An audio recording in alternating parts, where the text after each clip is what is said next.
రాకాలోకంకి స్వాగతం. ఈ కంటెంట్ మీకు నచ్చినట్టయితే లైక్ చేయండి, మీ బంధుమిత్రులకి షేర్ చేయండి. ఇప్పటి వరకు సబ్స్క్రైబ్ చేసుకోకపోతే సబ్స్క్రైబ్ బటన్ని నొక్కండి. అదేవిధంగా బెల్ ఐకాన్ కూడా తప్పనిసరిగా నొక్కండి. జై హింద్ మిత్రులారా.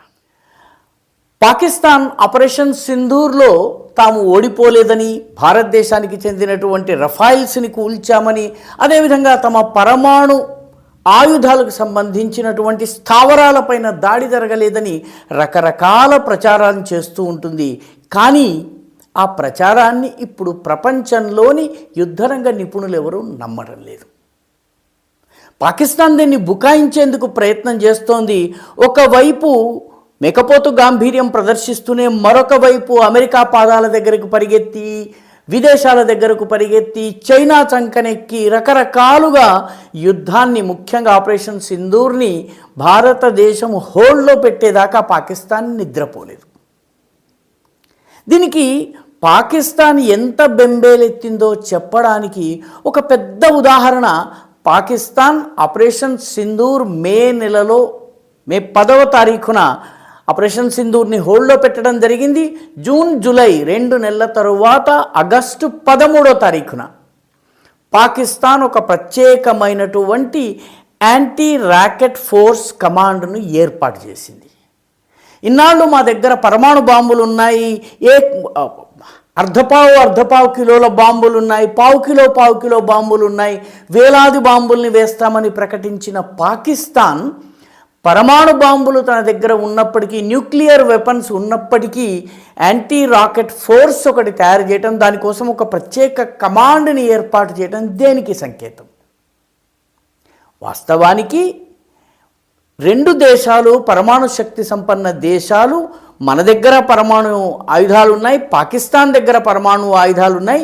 ఇన్నాళ్ళు మా దగ్గర అణ్వాయుధాలు ఉన్నాయని చెప్పి బెదిరించినటువంటి పాకిస్తాన్కు అణ్వాయుధాలు ఉన్నప్పటికీ భారతదేశము తమ పైన చాలా విజయవంతంగా దాడి చేయగలదు, చావు దెబ్బ తీయగలదు అన్నటువంటి సత్యం బోధపడింది. అందుకే అణ్వాయుధాలు ఎందుకు పనికిరావన్నటువంటి విషయం పాకిస్తాన్ గుర్తించింది. భారతదేశానికి చెందినటువంటి రాకెట్లు కానీ, మిసైళ్లు కానీ చేసినటువంటి దాడిలో ఉగ్రవాద స్థావరాలతో పాటు వాళ్ళ ఎయిర్ ఫోర్స్కి సంబంధించిన కీలకమైన అసెట్స్, అదేవిధంగా వాళ్ళ అణ్వాయుధాలు దాచినటువంటి కిరాణా హిల్స్, సర్గోధా, నూర్ ఖాన్ ఎయిర్ బేస్లో ఉన్నటువంటి స్ట్రాటజిక్ న్యూక్లియర్ కమాండ్, ఇవన్నీ కూడా విధ్వంసం కావడము పాకిస్తాన్కు భారతదేశం నుంచి వచ్చేటటువంటి క్షిపణులను, రాకెట్లను తట్టుకునేటటువంటి వ్యవస్థ అవసరమని రుజువు చేసింది. అంటే దెబ్బ గట్టిగా తగిలింది కాబట్టే యాంటీ రాకెట్ ఫోర్స్ కమాండ్ని పాకిస్తాన్ 13 ఆగస్టు 2025 గత సంవత్సరం ప్రారంభించింది. ఇది వాస్తవానికి చైనా దగ్గర ఆల్రెడీ ఉన్నటువంటి సిస్టమ్ యొక్క కట్ కాపీ పేస్ట్ తప్పితే మరేమీ కాదు. పాకిస్తాన్ దగ్గర ఉన్నటువంటి మిసైళ్ళ గురించి ఎంత తక్కువ చెప్పుకుంటే అంత మంచిది. ఎందుకంటే వాటికి కేపబిలిటీ లేదు, సామర్థ్యం లేదు. యుద్ధంలో భారతదేశం వంటి దేశంతో యుద్ధం చేసేటప్పుడు, భారత పాకిస్తాన్ యుద్ధం జరిగేటప్పుడు యుద్ధంలో 2 ముఖ్యమైన అంశాలు ఉంటాయి. ఒకటి కేపబిలిటీ, నీ సామర్థ్యము. రెండవది స్కేలబిలిటీ, అంటే ఎత్తుకు ఏ మేరకు నువ్వు పై ఎత్తు వేయగలవు. వాళ్ళు ఒక దెబ్బ తీస్తే మనము దానికి విరుగుడుగా 2వ దెబ్బ తీస్తాము, అప్పుడు వాళ్ళు 3వది, తరువాత మనము దానికన్నా ఒక లెవెల్ పెద్దగా, ఈ రకంగా స్కేలప్ చేసుకుంటూ వెళ్ళటం, అంటే తీవ్రతను పెంచుకుంటూ పోవడం. ఆ తరువాత గత్యంతరం లేని పరిస్థితిలో అతిపెద్ద ఆయుధాన్ని, లేకపోతే బ్రహ్మాస్త్రం లాంటి ఆయుధాన్ని ఉపయోగించడం జరుగుతుంది. ఈ రకంగా చూస్తే పాకిస్తాన్ దగ్గర ఉన్నటువంటి మిసైల్ ఏంటి? భారతదేశంతో కంపేర్ చేసినట్టయితే వాళ్ళ దగ్గర ఉన్నటువంటి అత్యధిక సంఖ్యలో ఉన్న మిసైళ్ళు ఏవైతే ఉన్నాయో వాటిని నసర్ మిసైళ్ళు అంటారు. వాటి రేంజ్ 70 కిలోమీటర్లు మాత్రమే. అంటే నూర్ ఖాన్ బజార్ నుంచి గనక ఆ మిసైల్ని ప్రయోగించినట్టయితే పాకిస్తాన్లోనే పడుతుంది, భారతదేశ సరిహద్దు దాకా కూడా రాదు. గజనీ ఉంది, 290 కిలోమీటర్లు వెళ్ళగలుగుతుంది, కొద్దిగా మన దేశ సరిహద్దు దాకా రాగలుగుతుంది. బాబర్ ఉంది 750, ఇది కనీసము ఢిల్లీ, అమృత్సర్, మిగతా అంబాలా ఇటువంటి ప్రాంతాల వరకు చేరుకోగలదు. పాకిస్తాన్ దగ్గర కొంచెం లాంగ్ రేంజ్ క్షిపణులు కూడా ఉన్నాయి. ఉదాహరణకి షాహీన్ 1 and 2, అదేవిధంగా గోరీ ఉంది.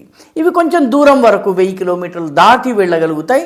వాళ్ళ దగ్గర క్రూజ్ మిసైల్స్ కానీ బ్యాలిస్టిక్ మిసైల్స్ కానీ ఉన్నప్పటికీ కూడాను మొత్తము మిసైళ్ల సంఖ్య పాకిస్తాన్ దగ్గర ఉన్నది 240 లేదా 250. ఇందులో ఒక 40-50 లాంగ్ రేంజ్ మిసైళ్ళు అయితే మిగిలినవి 200 వరకు ఈ నస్ర్ టైప్ 70 కిలోమీటర్స్ మాత్రమే వెళ్ళగలిగేవి ఒక 200 మాత్రమే ఉన్నాయి. ఇది ఓపెన్ సోర్స్లో లభిస్తున్నటువంటి సమాచారం. అంటే దీని అర్థం ఏంటంటే నిజంగా మిసైళ్ల యుద్ధమే జరగాల్సి వస్తే పాకిస్తాన్ యొక్క యాంటీ రాకెట్ ఫోర్స్ కమాండే పనిచేయాలన్నట్టయితే వాళ్ళ దగ్గర మిసైళ్ల సంఖ్య భారతదేశం వంటి దేశంతో పోరాటానికి సరిపోదు. అయినప్పటికీ పాకిస్తాన్ ఒక కమాండ్ని ఏర్పాటు చేసింది. ఆ కమాండ్కి నాయకుడు ఎవరు ఇప్పటి వరకు ప్రకటించలేదు. అంటే పాకిస్తాన్ 2 విషయాలని ఒప్పుకోకుండానే ఒప్పేసుకుంటుంది. ఒకటి, ఆపరేషన్ సింధూర్లో చాలా గట్టి దెబ్బ తగిలింది, అందుకనే పరమాణు బాంబు అనే బెదిరింపు ఇంకా నడవదన్నది అర్థమైంది.